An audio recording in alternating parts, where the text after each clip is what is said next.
The 1950s in the United States was a time of prosperity, invention, and discovery. Korea is a small country. Marked by the Korean War, color television, the polio vaccine, and Elvis Presley. It also brought about the launch of what ultimately would become college hockey's most historic and successful league, the Western Collegiate Hockey Association. The 1950s saw league member teams capture 8 national championships in all, with Michigan leading the way with 4. The 60s was a time of social revolution and new trends. That's one small step for man, one giant leap for mankind. The first man on the moon, Shall be the policy of this nation. the Cuban Missile Crisis, the Beatles, the Vietnam War, and student unrest on college campuses. But it was also a 10-year period that saw the WCHA continue its emergence as college hockey's premier league. 5 different teams represented the WCHA and captured a total of 8 national championships, There's the roar. Listen. Watch the Pioneers. including 3 by the Denver Pioneers and 2 by Michigan Tech. McNabb goes into the corner, scoops the puck out to Jim Miller. He shoots, he scores. 1970 brought the 3rd decade of on-ice play in the WCHA. And in the United States, the socially progressive values that began in the 1960s continued to grow. The Vietnam War came to an end in 1973 with the Paris Peace Accords, and then culminated with the fall of Saigon in 1975. The decade also saw the Munich Massacre at the 1972 Summer Olympics, I shall resign the presidency effective at noon tomorrow. the Watergate scandal, and the passing of Elvis Presley. On the ice, the decade of the 1970s saw the look of college hockey in the WCHA change forevermore. There was a great influx right then of super American players. Minnesota, under coach Glenn Sonmore, made its move to become a solid annual contender by playing virtually an entire home state roster. While Badger Bob Johnson turned the new University of Wisconsin program into a national power. It was the most intense rivalry I'd ever seen. I mean, guys were literally trying to take your head off. The league was loaded. It was great college hockey teams. It was more exciting than the pros. The rules were different. Whether it was Minnesota, whether it was Denver, whether it was Michigan, Michigan State, Notre Dame, and Lefty Smith's team, I mean, it was just a lot of fun going on. Everybody was pretty much in awe of Tech. Tech was like a pro team. Sticks go in the air, and Michigan Tech is the NCAA champion. Those teams back in the 70s, I think that era of the 70s, to me, was the greatest era in college hockey history.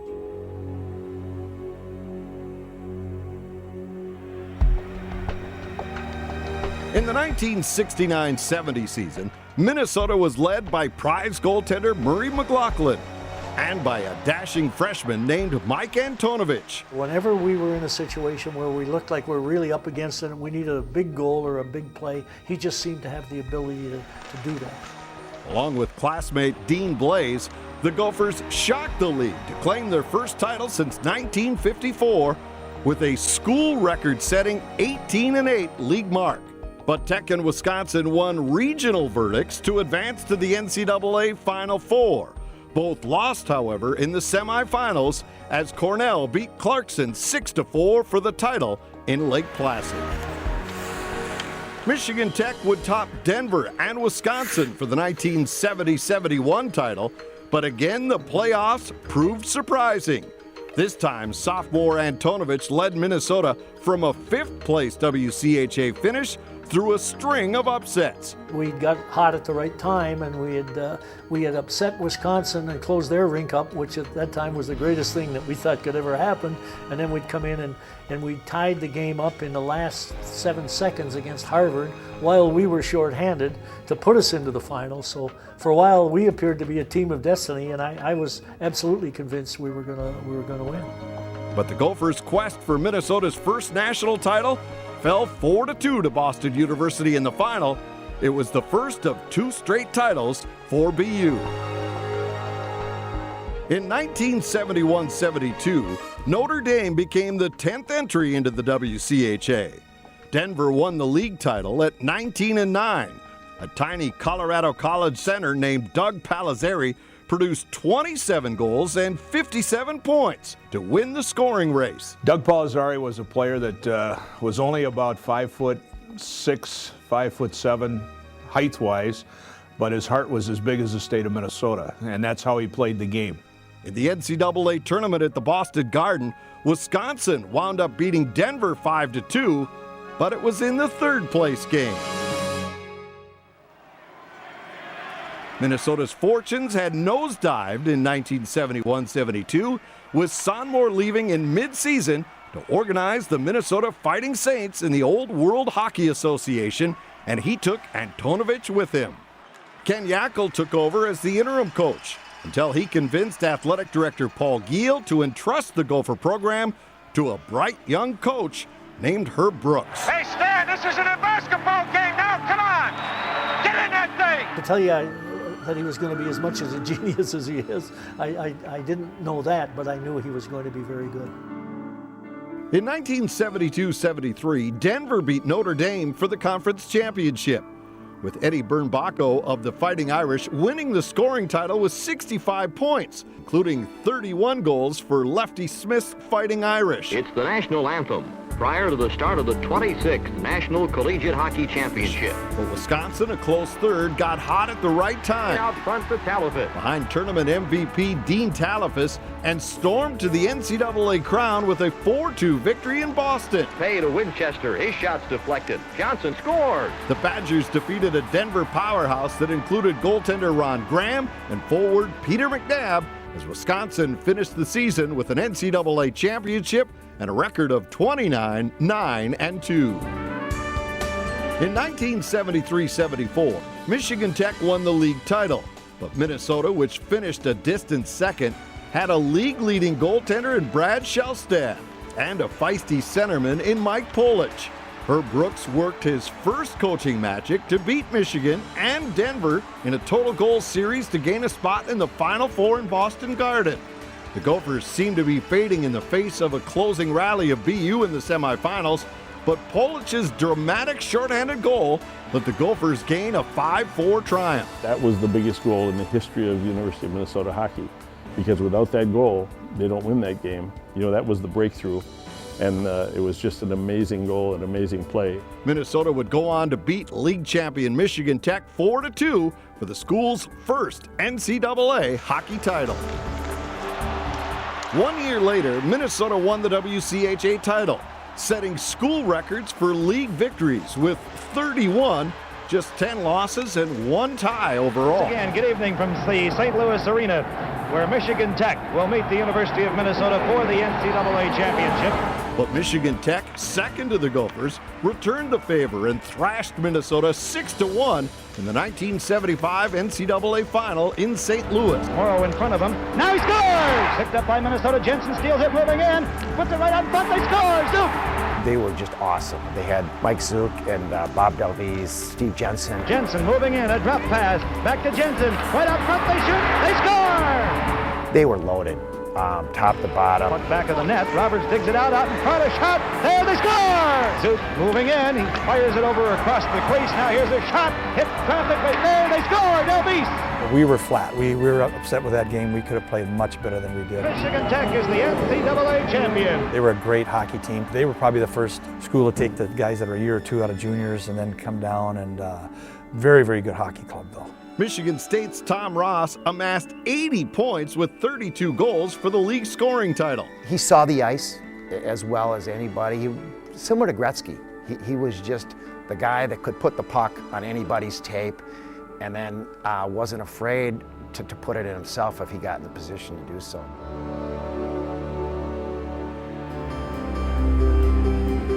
In the 1975-76 season, Minnesota and Michigan Tech did one more postseason pirouette. Tech took the WCHA title with a record of 25 wins, 7 losses, and no ties, which broke the league record again and was 34-9 overall. Michigan State was second with its explosive line of Steve Culp, Tom Ross, and Darrell Rice. Tommy Ross, Culp, Rice was their big line. I don't know how many points those guys put up in 4 years, but I don't know if it's been matched since then, but it was huge, huge. The WCHA playoffs played down to 2 winners in those days, with both advancing to the NCAA Final Four. And after winning first-round sets, Minnesota and Michigan State collided at East Lansing for a 2-game total goal series. First night we were up 2-0 at Lansing, and they ended up tying probably in the last 5 to 10 minutes of the third period, 2-2. The second game, the Gophers were booked to return home on a flight like at 6 o'clock that night. And it was just a barn burner, back and forth, back and forth. They played 3 overtimes. And then because it was a playoff game, they had to keep playing full-length overtimes. And Minnesota finally won 7-6 in an unbelievable shootout against a great Michigan State team. They missed the flight. We had to stay overnight again in East Lansing. In the semifinals, the Gophers stung Boston University 4-2 in a game that featured a brawl near the Minnesota bench. And sure enough, there was a brawl that came out of nowhere. And the next thing we knew, everybody was on the ice and guys were getting kicked out of the game and winning the national championships. The Gophers went on to upend the Michigan Tech Huskies 6-4 behind tournament MVP Tom Vanelli. We got down 3-0 in the first period. Herbie changed goalies, got some momentum, got a break, got one in, got another one in. Next thing we knew it was tied, and then we went ahead. So it was a very dramatic series for us with a lot of crazy things. In the 1976-77 season, Badger Bob Johnson's Badgers were mobilized for a frontal attack. The Badgers went 26-5-1 to win the WCHA by a dozen points over Notre Dame. With Bob's teaching, we snapped the puck around pretty good. So we had a good depth of players that played at a high level, which made that era in our team pretty good. The Badgers swept 3 2-game playoff sets to reach the NCAA tournament in Detroit, where they beat New Hampshire 4-3 in overtime in the semifinals. You know, the referee drops the puck, and as it touches the ice, Mike shoots it right in the top corner. And he went for the net score! Right from the faceoff! You don't see it very often in the game. You see it once in a while, but you know, a big break at a crucial time. And Michigan 6-5 in the overtime final. Kicked out, score! On the rebound! And Wisconsin has won in overtime! From the time the puck went in the net, I don't remember a thing till I got into the locker room 15, 20 minutes later.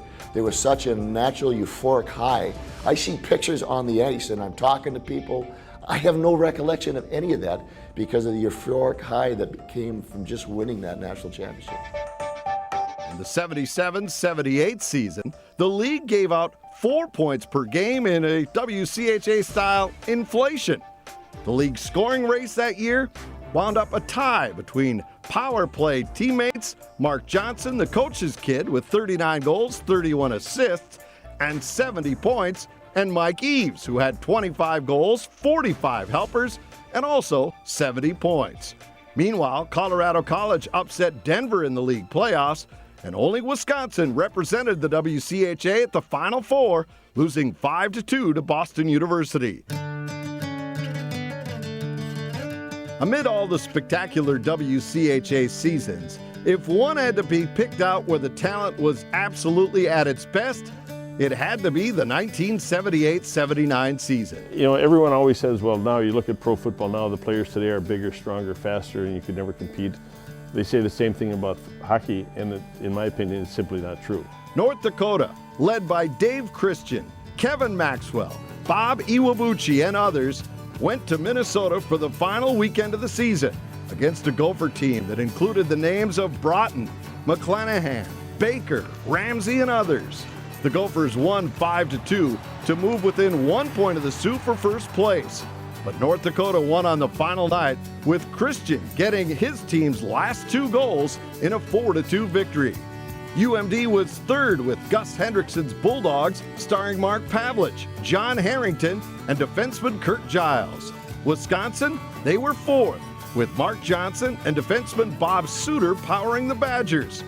While Colorado College was not a contender, the Tigers' electric Dave Delich won the scoring title with 25 goals, 45 assists for 70 total points. After both Minnesota and North Dakota made it through the league playoffs to reach the Final Four in Detroit, The Golden Gophers beat New Hampshire 4-3, while the Fighting Sioux took care of Dartmouth 4-2. In the final between North Dakota and Minnesota, freshman Neil Brodin scored a goal that would go down in Gopher history. That goal stood up as the game winner as Minnesota gave Herb Brooks a 4-3 win over Gino Gasparini's Fighting Sioux. Herbie's third NCAA crown in just 6 years of what would be a 7-year tenure behind the Gopher bench.